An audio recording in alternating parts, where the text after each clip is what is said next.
جب آپ صلی اللہ علیہ وسلم ہمارے لیے بہترین نمونہ ہیں تو آئیں ہم آپ صلی اللہ علیہ وسلم کے فرمان کے مطابق اپنی زندگی گزاریں، سلام کو عام کریں، ماں کا مقام پہچانیں کہ اس کے قدموں تلے جنت ہے، باپ کی ناراضگی سے بچیں کہ یہ دراصل رب کی ناراضگی ہے، اپنے بیوی بچوں سے بہترین سلوک کریں، اپنے عیال پر خرچ کریں کہ اس کا بہترین اجر ہے، بڑوں کی عزت کریں اور چھوٹوں پر شفقت کریں، یتیموں کا خیال رکھیں کہ یہ جنت میں آپ صلی اللہ علیہ وسلم کے قرب کا راستہ ہے، اپنے بھائیوں کی ضرورت پوری کریں، مسلمانوں کی پریشانی دور کریں، ایک دوسرے کے عیب پر پردہ ڈالیں، تنگ دست کو قرض کی ادائیگی میں آسانی فراہم کریں، مظلوم بھائیوں کی مدد کریں اور ظالموں کو ظلم سے روکیں، لوگوں کے لیے آسانیاں پیدا کریں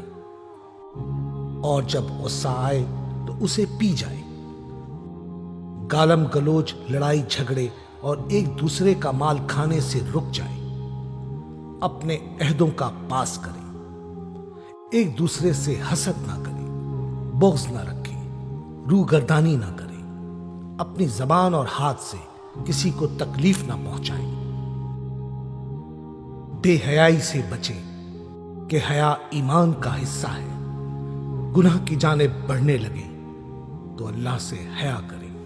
بھوکوں کو کھانا کھلائیں، نگاہوں کی حفاظت اور بھٹکے ہوں کو راستہ بتائیں،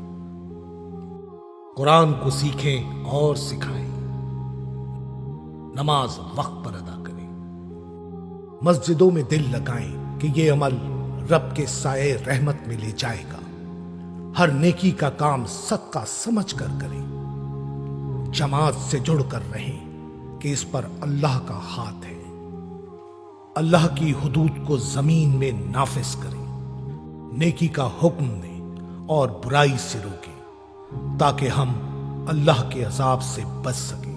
اور ہماری دعائیں قبول کر لی جائیں۔